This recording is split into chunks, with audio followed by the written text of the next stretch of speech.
तो guys almighty guidance के YouTube channel पर आपका हार्दिक स्वागत है। तो करंट अफेयर्स वॉचडॉग में आज यानी 8 मई 2020 फ्राइडे को हम कुछ इंपॉर्टेंट क्वेश्चंस फिर से देखेंगे कुछ एक्सप्लेनेशंस के साथ।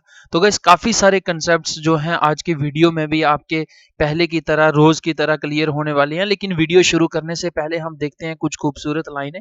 तो देखिए बहुत खूबसूरत कोटेशन है, एक क्या लिखा है, नेल्सन मंडेला जी ने कहा हुआ है ये, A winner is a dreamer who never gives up. A winner is a dreamer who never gives up. तो गाइस जीतता कौन है, विनर कौन होता है? विनर वही होता है जो हमेशा सपने देखता है कहीं आगे जाने के, आगे बढ़ने के, और उन सपनों को वो तब तक त्यागता नहीं है, गिव अप नहीं करता है जब तक कि उस ड्रीम को वो फुलफिल ना कर ले। तो गाइस क्या करना है कि अगर हमने आज से, मैंने आपके साथ कम्पिटिटिव एग्जाम क्लियर करने का जो वादा किया था, इस वादे को हमने तब तक गिव अप नहीं करना है जब तक हम सब एक अच्छी पोस्ट पर अपनी सिलेक्शन नहीं ले लेते।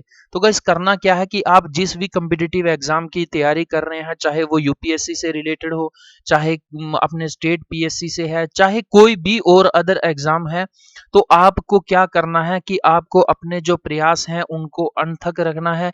हमें तब तक अपने प्रयासों को रोकना नहीं है, तब तक अपनी स्टडी को रोकना नहीं है, करंट अफेयर्स को रोकना नहीं है, जब तक कि हम अपने मिशन में सक्सेसफुल ना हो जाएं। तो गाइस कहने का तात्पर्य यही है कि अगर आप लगातार प्रयास करते रहते हैं, किसी भी अपने रास्ते को गिव अप नहीं करते हैं, तो एक दिन ऐसा जरूर आ जाएगा जब वो रास्ता आपको किसी एक अपनी मंजिल तक पहुंचाएगा। तो गाइस देखते हैं आज की वीडियो। तो गाइस देखिए, करंट अफेयर्स वॉचडॉग में हम लगातार कुछ ऐसे इश्यूज डिस्कस कर रहे हैं जो लगातार कम्पिटिटिव एग्जाम्स की जो मैगजीन्स होती हैं, चाहे वो मंथली हैं, एनुअली हैं, बाय एनुअली हैं, उनमें न्यूज़ में आपको देखने को मिलेंगे, या अलग अलग न्यूज़ पेपर्स हैं जैसे हिंदू है, टाइम्स ऑफ इंडिया है, इंडियन एक्सप्रेस है, जिनमें काफ़ी सारा ऐसा मटेरियल रोज़ का आता है जो एग्जाम से रिलेवेंस रखता है। तो गाइज फिर से हम आज में कुछ इंपॉर्टेंट आपको चीज़ें बताऊंगा। तो गाइज एक बार मैं आपको फिर से बता दूंगा कि जिस प्रकार से एग्जाम का पैटर्न आजकल के दिनों में सेट किया जा रहा है, इसमें करंट अफेयर्स की जो वेटेज है वो काफ़ी ज़्यादा न्यूज़ में, और जो स्टैटिक पार्ट आपका पूछा जा रहा है एग्जाम में, वो भी किसी ना किसी कारण से करंट अफेयर्स में, करंट इश्यूज में बना हुआ। तो गाइज यही कारण है कि लगभग 70 से 80% जो पेपर है वो करंट अफेयर्स से ही आता है। और अगर आप किसी भी एग्जाम में अगर जो पेपर है वो अच्छा सेट किया हुआ है, तो 70-80% लेने पर सिलेक्शन श्योर होती है। तो गाइस देखते हैं आज की वीडियो में कुछ इंपॉर्टेंट क्वेश्चंस।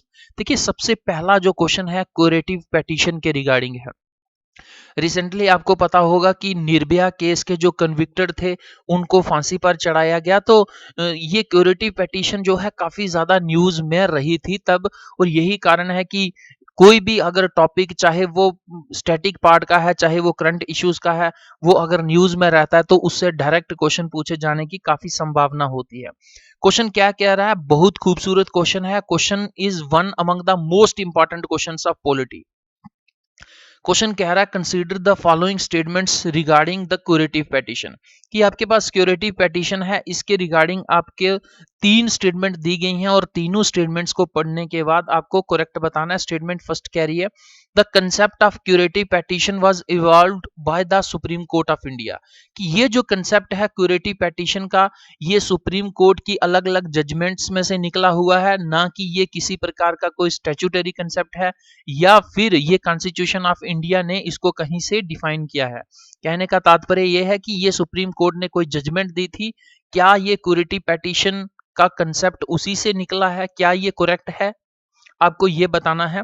सेकंड स्टेटमेंट कह रही है curative petition can be entertained if the petitioner establishes that there was a violation of the principles of natural justice, कि ये जो क्यूरेटिव पेटिशन है ये तभी एंटरटेन की जा सकती है जब पेटिशनर, यानी जिसके खिलाफ ये दी जा रही है, जिसको कोई सजा हुई है, उस वो अगर एक प्रकार के फैक्ट को एस्टेब्लिश कर पाए, कि कोर्ट को कन्विंस कर पाए कि इसमें नेचुरल जस्टिस का जो प्रिंसिपल है उसकी वायलेशन हो रही है, यानी जजेस ने या जिस भी जुडिशरी ने ये फैसला दिया है उसने इन इन तथ्यों को ध्यान में नहीं रखा है, इन तथ्यों को अगर ध्यान में देखा जाए तो मेरी ये सजा टल सकती है।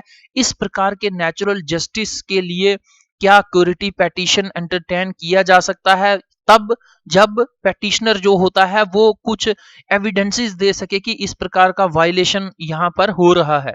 क्या ये स्टेटमेंट क्यूरेटिव पेटिशन के रिगार्डिंग करेक्ट है? थर्ड स्टेटमेंट कह रहा है the review petition is filed after the curative petition to ensure there is no miscarriage of courage sorry justice. क्या कह रहा है? The review petition is filed after the curative petition, कि जब क्यूरेटिव पेटिशन रिव्यू पेटिशन आपकी file की जाती है, कब की जाती है? क्यूरेटिव पेटिशन के बाद। उसमें यह पता लगाया जाता है कि किसी भी प्रकार का मिसकैरेज ऑफ जस्टिस जो यहाँ पर नहीं हुआ है। तो गाइस ये तीनों स्टेटमेंट्स हैं क्यूरेटिव पेटिशन के रिगार्डिंग, इनको देख के आपको करेक्ट बताना है। ऑप्शन ए कह रहा 1 एंड 2, बी कह रहा 1 एंड 3, सी कह रहा 2 एंड 3, डी कह रहा 1 2 एंड 3। तो गाइस देखते हैं इसका आंसर। देखिए इसका आंसर है 1 एंड 2। थर्ड वाला जो आंसर है ये इसका स्टेटमेंट गलत है। क्यों गलत है देखते हैं एक्सप्लेनेशन में। सबसे पहले आपको बता दूं कि ये क्यूरेटिव पेटिशन है क्या? It may be filed after a review plea against the final conviction is dismissed।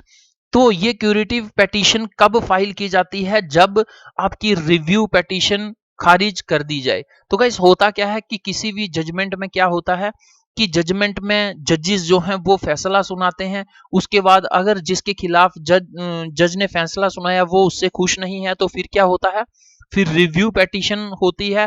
और अगर रिव्यू पेटिशन भी खारिज कर दी जाती है तो उसके बाद क्यूरेटिव पेटिशन होती है। क्यूरेटिव पेटिशन भी खारिज हो जाए तो उसके बाद मर्सी पेटिशन होती है। मर्सी पेटिशन के बाद किसी प्रकार का कोई और अनुरोध जुडिशरी से या प्रेसिडेंट ऑफ इंडिया से नहीं किया जाता, और जो भी सजा होती है मोस्टली ये डेथ पेनल्टी होती है, तो ये फिर डिसमिस नहीं होती। तो क्या कह रही है एक्सप्लेनेशन कि ये जो क्यूरेटिव पेटिशन है इसको फाइल किया जाता है जब फाइनल कन्विक्शन जो रिव्यू लिया है उसके, यानी जो रिव्यू मैंने आपको बता दिया कि एक बार कन्विक्शन हो गई फिर रिव्यू होगा, उसके बाद क्यूरेटिव होगा, फिर मर्सी होगा। तो ये क्यूरेटिव की बात की जा रही है। क्यूरेटिव पेटिशन को तब फाइल किया जाता है जब आपकी रिव्यू पेटिशन भी खारिज कर दी जाती है। It is meant to ensure there is no miscarriage of justice and to prevent abuse of process. तो गाइस ये इसलिए किया जाता है क्योंकि जुडिशरी में भी कोई ऐसा प्रोग्राम नहीं है कि आप एंटर करोगे और आउटपुट आपको मिलेगी। वहां पर भी जजेस होते हैं, ह्यूमन एरर हो सकता है। इसी कारण ये अलग अलग फिल्टर्स यहाँ पे लगाए गए हैं कि एक के बाद अगर एक में गलती होती है तो इंसान की जान दूसरे में बच सकती है, दूसरे में गलती तो तीसरे में, अंततः वो मर्सी पेटिशन भी इसी के लिए एक प्रकार का प्रोविजन अलग अलग जजमेंट्स से सुप्रीम कोर्ट ने दिया है। तो ये क्यूरेटिव पेटिशन क्यों होती है कि किसी भी प्रकार का अब्यूज ऑफ पावर या अब्यूज ऑफ लॉ या अब्यूज ऑफ नेचुरल जस्टिस ना हो, तब भी ये क्यूरेटिव पेटिशन का कंसेप्ट सामने आता है। Every curative petition is decided on the basis of principles laid down by the Supreme Court in Rupa Ashok Hurra and versus Ashok Hurra and another 2002 का केस। तो गाइस ये केस मोस्ट इंपॉर्टेंट है। आपको डायरेक्ट ये पूछा जा सकता है कि सुप्रीम कोर्ट ने क्यूरेटिव पेटिशन का कंसेप्ट कौन से केस में कौन सी जजमेंट में दिया। तो ये कौन सी जजमेंट थी? रूपा अशोक हुरा versus Ashok Hurra and another 2002। तो इसमें जो गाइडलाइन सुप्रीम कोर्ट ने दी हैं उनके अकॉर्डिंग ही क्यूरेटिव पेटिशन को देखा जाता है। The court ruled that a curative petition can be entertained if the petitioner establishes there was a violation of the principles of natural justice. देखिए किसी भी प्रकार की सजा होने के बाद ऐसा नहीं है कि हर एक व्यक्ति क्यूरेटिव पेटिशन को फाइल कर सकता है, लेकिन अगर वो कोर्ट के जजेस को ये कन्विंस कर सके कि यहाँ पर कुछ ऐसी वायलेशन हो रही है जो नेचुरल जस्टिस के खिलाफ है, तो ही कन्विंस होने के बाद इस प्रकार की क्यूरेटिव पेटिशन को एंटरटेन किया जाता है। And that he was not heard by the court before passing an order. या इस प्रकार का भी एक वो तर्क दे सकता है कि मेरे से इन्होंने बात सुनी ही नहीं और इन्होंने मुझे बाईपास करके इस प्रकार की जजमेंट दे दी है। It will also be admitted where a judge failed to disclose facts that raise the apprehension of bias.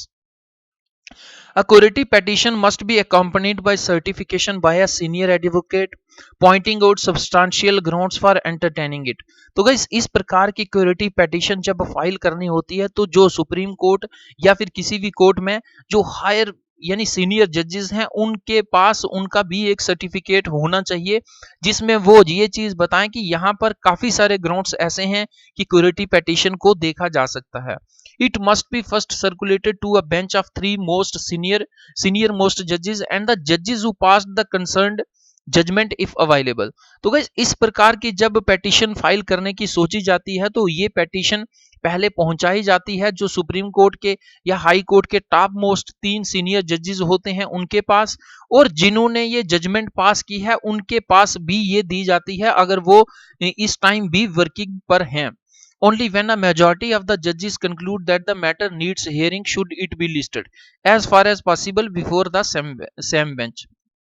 तो गाइस अगर इस प्रकार की प्रोसेस से गुजरने के बाद जो मेजॉरिटी ऑफ द जजेस हैं वो ये सोचते हैं कि यहाँ पर इस जजमेंट में यानी जो भी इसको पुनिशमेंट दी गई है या इसको कन्विक्शन बताया गया है तो इसमें किसी प्रकार का लैकुना है, अभी भी इसको करेक्ट किया जा सकता है। अगर मेजॉरिटी ऑफ द जजेस की ऐसी कंसेंट बनती है तो ही गाइस ये क्यूरेटिव पेटिशन जो है फाइल की जा सकती है। गाइस मोस्ट इंपॉर्टेंट कंसेप्ट है, आपको क्यूरेटिव पेटिशन का ये ध्यान रखना कि ये स्टैट्यूटरी या कॉन्स्टिट्यूशनल कंसेप्ट नहीं है। सुप्रीम कोर्ट ने अपनी एक जजमेंट दी थी रूपा अशोक हुरा versus Ashok Hurra and another in 2002। इस केस में क्यूरेटिव पेटिशन के लिए गाइडलाइंस दी थी कि किस प्रकार से इसको फाइल करना है। गाइस मोस्ट इंपॉर्टेंट क्वेश्चन है, आपको एग्जाम में अच्छे ढंग से तैयार करके जाना है। देखते हैं नेक्स्ट क्वेश्चन। तो guys Thwaites glacier recently seen in news is located in. तो ये वहां यहाँ पर क्वेश्चन में पूछा जा रहा है कि थाईवार्ड्स ग्लेशियर ये काफी ज्यादा न्यूज में रहा है रिसेंट टाइम में, और इसी कारण ये यहाँ पर मैंने क्वेश्चन आपके सामने लाया। तो मैं एक्सप्लेनेशन में बताऊंगा कि ये क्यों न्यूज में है। तो गाइस ये थाईवार्ड्स ग्लेशियर ये हमेशा न्यूज में रहता है, ये कौन सी कंट्री में है ये आपसे पूछा जा रहा है या कौन से रीजन में है। साउथ अमेरिका में, आइसलैंड, ग्रीनलैंड, अंटार्कटिका। तो गाइस देखते हैं इसका आंसर। देखिए इसका आंसर है अंटार्कटिका। अब अंटार्कटिका की सबसे पहले हम लोकेशन देख लेते हैं, उसके बाद एक्सप्लेनेशन देखते हैं।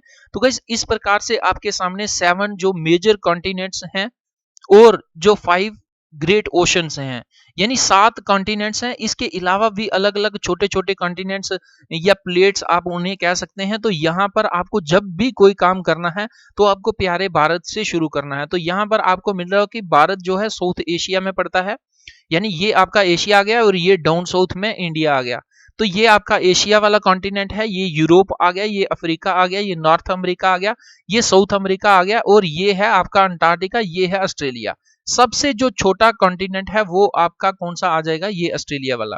तो गाइस इस प्रकार आपको यहाँ पर सदर्न ओशन मिलेगा, ये अटलांटिक ओशन, यहाँ पर साउथ वाला अटलांटिक ओशन मिलेगा, ये नॉर्थ अटलांटिक ओशन, और ये पैसिफिक ओशन है। तो धरती आपको गोल है, आपको पता है कि गोल है, तो यहाँ पर भी पैसिफिक ओशन और यहाँ पर पैसिफिक ओशन। तो गाइस ये ऊपर वाला आर्कटिक ओशन आ गया, तो भारत के नाम के कारण जो है यहाँ पर इंडियन ओशन आ गया। तो गाइस अब देखते हैं ये अंटार्कटिक रीजन ही है, इसमें ही आपको ये थाईवार्ड्स वाला ग्लेशियर देखने को मिलेगा। तो गाइस देखते हैं अब एक्सप्लेनेशन। देखिए क्या लिखा है, in the Antarctic floats a massive glacier रफली द साइज ऑफ ब्रिटेन। तो अंटार्कटिक रीजन ये जैसे मैंने आपको बताया कि ये इक्वेटर से काफी ज्यादा दूर है, लगभग ये साउथ पोल पर ही है। तो इसमें काफी सारा जो है वो बर्फ वहां पर जमी हुई है, और इसमें एक ऐसा ग्लेशियर है जो रफली अगर हम कहें कि ब्रिटेन के साइज का है, whose melting has been a cause of alarm for scientists over the years। और वो लगातार मेल्ट कर रहा है, लगातार पिघल रहा है, और ये एक बहुत खतरे की घंटी है, पर्टिकुलरली जो इक्वेटर पर रहने वाली कंट्रीज हैं। No, a new study has pinned the cause of the melting to the presence of warm water at the vital point beneath the glacier। तो गाइस अब एक रिसेंटली स्टडी आई है कि ये जो ग्लेशियर है इसके नीचे एक वार्म करंट जा रही है, और उसी वार्म करंट का ये कारण है कि ये लगातार पिघल रहा है। Called the Thwaites Glacier, it is 120 kilometer wide at its broadest, fast moving and melting fast over the years। Because of its size 1.9 lakh square kilometer, it contains enough water to raise the water sea level by more than half a meter। तो guys इसका मैंने आपको बताया कि ये लगभग Britain के size का है, और अगर ये पिघलता है, जिस ढंग से ये पिघल रहा है, जिस रेट से ये पिघल रहा है, आने वाले टाइम में अगर ये इसी प्रकार से पिघलता रहे तो क्या होगा कि जो प्रेजेंट में सी लेवल है वो लगभग आधा मीटर बढ़ जाएगा, यानी इंडिया की मैक्सिमम जो कोस्टल सिटीज हैं वो पानी के बीच होंगी, जैसे मुंबई हो गया, चेन्नई हो गया, जैसे केरला कर्नाटका में बेंगलोर हो गया। तो गाइस जितनी भी ये कोस्टल सिटीज हैं इनके लिए ये थाईवार्ड्स ग्लेशियर काफी खतरा बना हुआ है। Thaiwards is important for Antarctica as it shows the ice behind it from freely flowing into the ocean. तो गाइस ये जो थाईवार्ड ग्लेशियर है ये एक प्रकार का इंपॉर्टेंट ग्लेशियर है, क्योंकि इसके और साउथ में भी कुछ ऐसे ग्लेशियर्स हैं जिनको ये रोकता है कि वो ओपन समुद्र में, ओपन ओशन में नहाए। Because of the risk it faces and poses, Thaiwards is often called as the Doomsday Glacier. तो गाइज ये भी पूछा जा सकता है कि Doomsday Glacier, तो इन शॉर्ट आपको क्या याद रखना है, थाईवार्ड्स ग्लेशियर याद रखना है। इसकी लोकेशन कहाँ है, अंटार्कटिका में इसकी लोकेशन है। तो गाइज देखते हैं नेक्स्ट क्वेश्चन हम। तो देखिए क्या क्वेश्चन है, which of the following pairs is are correctly matched. तो गाइस साइंस एंड टेक्नोलॉजी में जैसे जैसे डेवलपमेंट्स हो रही हैं, जैसे आपको पता ही है कि इसरो भारत का जो इंडियन स्पेस रिसर्च ऑर्गेनाइजेशन है लगातार वर्ल्ड के न्यूज़पेपर्स में, वर्ल्ड की खबरों में ये अपनी जगह बनाए होता है। तो ये अलग अलग एजेंसीज जो हैं ये स्पेस एजेंसीज हैं। मैं आपको ये भी बताऊंगा कौन सी कंट्री की कौन सी ये स्पेस एजेंसी है, और इनके द्वारा ये रिसेंटली जो है सैटेलाइट्स भी लॉन्च किए गए हैं। तो ये क्वेश्चन में पूछा जा रहा है which of the following pairs is are correctly matched, कि इनमें से कौन कौन से पेयर को जो है करेक्टली मैच किया गया है। क्या ये क्रायोसैट सेकंड जो है ये इसरो ने लॉन्च किया है, क्या ये करेक्ट है। अर्कटिका एम ये क्या रोसकॉस्मोस जो रशिया की स्पेस एजेंसी है क्या इसने लॉन्च किया है। आईसैट 2 क्या ये जो यूएसए की स्पेस एजेंसी है, नेशनल एरोनॉटिक्स स्पेस एडमिनिस्ट्रेशन, क्या इसने ये लॉन्च किया। तो गाइस ये तीनों स्टेटमेंट से आपको करेक्ट बताना। ऑप्शन ए कह रहा 1 एंड 2, बी कह रहा 2 ओनली, सी कह रहा 2 एंड 3, डी कह रहा 1 2 एंड 3। तो गाइस देखते हैं इसका आंसर। देखिए इसका आंसर है 2 एंड 3, क्योंकि ये जो क्रायोसैट सेकंड है ये इसरो ने नहीं, ये यूरोपियन स्पेस एजेंसी ने इसको लॉन्च किया है। तो गाइस देखते हैं इसका आंसर। एक्सप्लेनेशन में गाइस मैंने आपको आंसर बता दिया कि ये 2 एंड 3 यानी ये अर्कटिका एम जो है ये रशियन स्पेस एजेंसी ने लॉन्च किया, आईसैट 2 को यूएसए की स्पेस एजेंसी ने लॉन्च किया, लेकिन ये जो क्रायोसैट 2 है इसको इसरो ने नहीं, इसको ईएसए ने यानी यूरोपियन स्पेस एजेंसी ने लॉन्च किया है। एक्सप्लेनेशन में देखते हैं क्रायोसैट। गाइस जब भी क्रायो की बात आती है तो आपके दिमाग में एक चीज आनी चाहिए कि क्रायोस्फीयर वो चीज होती है जो बर्फ से लगभग जो है बर्फ से ढकी होती है, यानी बर्फ वाली परत को क्रायोस्फीयर कहा जाता है। और यहाँ पर क्रायोसैट है यानी जो बर्फ के रिलेटेड, आइस के रिलेटेड ही ये सैटेलाइट काम करेगी। तो इनडायरेक्टली आपको ये चीज समझ आनी चाहिए। Cryosat 1 and 2 is an European Space Agency program to monitor variations in the extent and thickness of polar ice through use of a satellite in low Earth orbit. तो गाइस पोल्स हैं दोनों, south pole और north pole. तो किस प्रकार की polar areas में जो है आइस की थिकनेस लगातार कम होती जा रही है, उनमें किस प्रकार की वेरिएशंस आ रही हैं, इनको मॉनिटर करने के लिए यूरोपियन स्पेस एजेंसी ने क्रायोसैट 1 और 2 को लॉन्च किया है।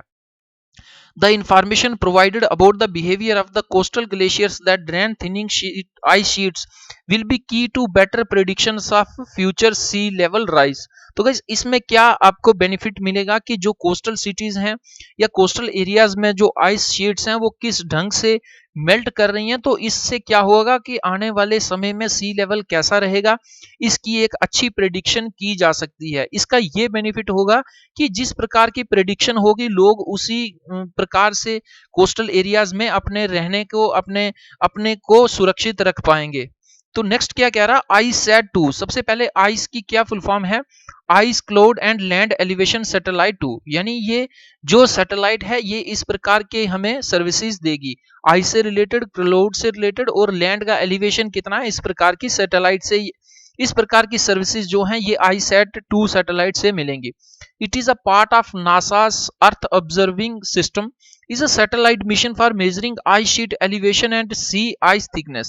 तो गाइस इससे हमें क्या बेनिफिट मिल रहा है, या यूएस को बेनिफिट मिलेगा कि आइस शीट का एलिवेशन कितना है, कितनी मोटी जो है बर्फ वो जमी हुई है, और उसके अलावा समुद्र में जो आइस है उसकी थिकनेस, उसकी मोटाई कितनी है, as well as land topography की लैंड सिस्टम किस प्रकार से है, vegetation characteristics and clouds. Arktika M जो है it is a remote sensing and emergency communication satellite of the Russia's Roscosmos. तो गाइस ये डायरेक्टली भी पूछा जा सकता है। अगर आप ग्रेड 3 या ग्रेड 4 एग्जाम की तैयारी कर रहे हैं तो अलग अलग स्पेस एजेंसीज देके ये पूछा जा सकता है कि ये कौन सी कंट्री की है। तो गाइस ये तीनों जो सैटेलाइट्स या फिर जो स्पेस एजेंसीज हैं अलग अलग देशों की, काफी ज्यादा इंपॉर्टेंट है, ध्यान में रखिएगा। तो गाइस देखते हैं नेक्स्ट क्वेश्चन।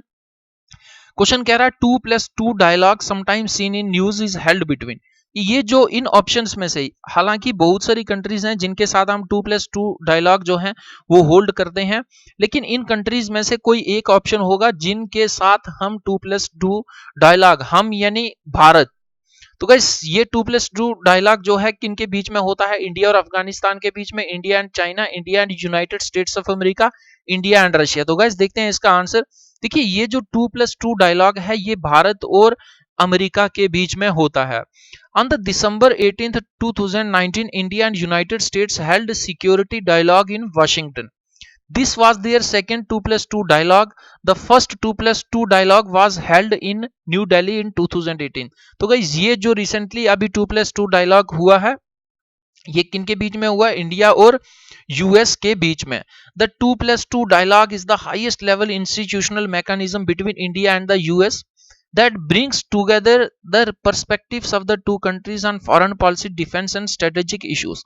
तो गाइस ये जो 2+2 डायलॉग होता है ये एक प्रकार का सबसे ऊंचा एक इंस्टीट्यूशनल मैकेनिज्म है कि जो दो कंट्रीज के बीच में होता है और उनमें क्या क्या इश्यूज जो हैं डिस्कस किए जाते हैं, फॉरेन पॉलिसी के रिलेटेड, ट्रेड के रिलेटेड, डिफेंस इसमें एक इंपॉर्टेंट रोल प्ले करता है, और उसके बाद कुछ स्ट्रेटेजिक इश्यूज, चाहे वो लैंड से रिलेटेड हैं, चाहे वो एयर से रिलेटेड हैं, चाहे किसी भी प्रकार सिक्योरिटी के होंगे, तो कुछ स्ट्रेटेजिक डिफेंस और फॉरेन पॉलिसी के रिलेटेड इश्यूज जो हैं ये भारत और यूएस के बीच में इस 2+2 डायलॉग के अंडर डिस्कस किए जाते हैं। तो गाइस देखते हैं नेक्स्ट क्वेश्चन। देखिए क्वेश्चन मोस्ट इंपॉर्टेंट है क्योंकि इन्वायरमेंट इकोलॉजी से रिलेटेड है। क्वेश्चन क्या रहा है? Consider the following statements regarding the eco sensitive zones. Eco sensitive zones क्या होते हैं मैं आपको एक्सप्लेनेशन में बताऊंगा। तो इनके रिगार्डिंग आपके पास 3 स्टेटमेंट्स हैं, तीनों को देखने के बाद आपको करेक्ट बताना है। स्टेटमेंट फर्स्ट कह रही है eco-sensitive zones are areas notified by the Ministry of Environment, Forests and Climate Change around protected areas, national parks and wildlife sanctuaries. ये इको सेंसिटिव जोन्स वो एरियाज होते हैं जिनको नोटिफाई करता है ministry of environment, forest and climate change, और ये areas नजदीक होते हैं, उसके आसपास होते हैं, किसके?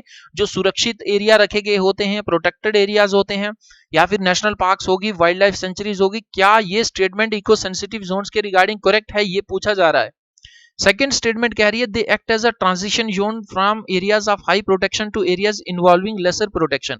कि मानिए यहाँ पर एक जो एरिया है और यहाँ पर एरिया है, एक में ज्यादा प्रोटेक्शन अवेलेबल है, एक में कम प्रोटेक्शन अवेलेबल है, क्या ये दोनों के बीच में एक ट्रांजिशन जोन होता है? क्या इस ट्रांजिशन जोन को इको सेंसिटिव जोन कहा जाता है? गाइस थर्ड कह रहा है eco sensitive zones are defined and mentioned in environment protection act 1986। कि इको सेंसिटिव जोन्स क्या होते हैं? ये डिफाइन है, ये मेंशन्ड है कहां पे? Environment protection act 1986। तो गाइस ये तीनों स्टेटमेंट्स देख के आपको क्या करना है? करेक्ट बताना है। ऑप्शन ए कह रहा 1 एंड 3, बी कह रहा 2 एंड 3, सी कह रहा 1 एंड 2, डी कह रहा 1, 2 एंड 3। तो गाइस देखते हैं इसका आंसर। देखिए इसका आंसर है 1 एंड 2, क्योंकि ये जो थर्ड वाली स्टेटमेंट है ये गलत है। इन्वायरमेंट प्रोटेक्शन एक्ट 1986 में किसी भी प्रकार की डेफिनेशन, किसी भी प्रकार का मेंशन इको सेंसिटिव जोन्स के रिगार्डिंग नहीं है। तो देखते हैं गाइस इसकी एक्सप्लेनेशन। देखिए eco sensitive zones are ecologically fragile areas, दोनों का एक ही मतलब है, are areas notified by the ministry of environment, forest and climate change, government of India. तो इनको नोटिफाई कौन करता है? Government of India around the protected areas, national parks and wildlife sanctuaries. The purpose of declaring eco-sensitive zones is to create some kind of shock absorbers to the protected areas by regulating and managing the activities around such areas. तो guys ये जो eco sensitive Jones होते हैं ये भी एक प्रकार के प्रोटेक्टेड एरियाज होते हैं। मानिए कि एक बहुत बड़ा प्रोटेक्टेड एरिया है और उसके एक छोटे से पार्ट में या उसके साथ वाले पार्ट में फ्लड आ जाता है या फॉरेस्ट फायर हो जाती है, तो वहां की बायोडाइवर्सिटी सब लॉस हो जाती है। तो उसको कंपेंसेट करने के लिए ये दूसरे वाली बायोडाइवर्सिटी काम करेगी, और इसी प्रकार के शॉक ऑब्जर्वर के लिए ही इको सेंसिटिव फ्रेजाइल एरियाज का कंसेप्ट सामने आया। They also act as a transition zone from areas of high protection to areas involving lesser protection. तो मैंने आपको बता दिया कि ये एक ट्रांजिशनल जोन भी होता है कि किस प्रकार से एक ज्यादा प्रोटेक्शन वाला एरिया जो है दूसरे प्रोटेक्शन वाले एरिया को कौन इन दोनों को कनेक्ट करता है, ये इको सेंसिटिव जोन कनेक्ट करता है। Eco sensitive zones are regulated by the central government through ministry of environment forest and climate change. Ministry came out with the new guidelines for regulation of such areas in 2011। तो guys time to time जो है क्या guidelines होंगी eco sensitive areas को, eco sensitive zones को regulate करने के लिए, इनको मॉनिटर करने के लिए ये time to time ministry of environment forest and climate change जो है गाइडलाइंस देती है। और रिसेंट टाइम में यानी जो लेटेस्ट है ये 2011 में दी थी। The Environment Protection Act 1986 doesn't mention the word eco-sensitive zones।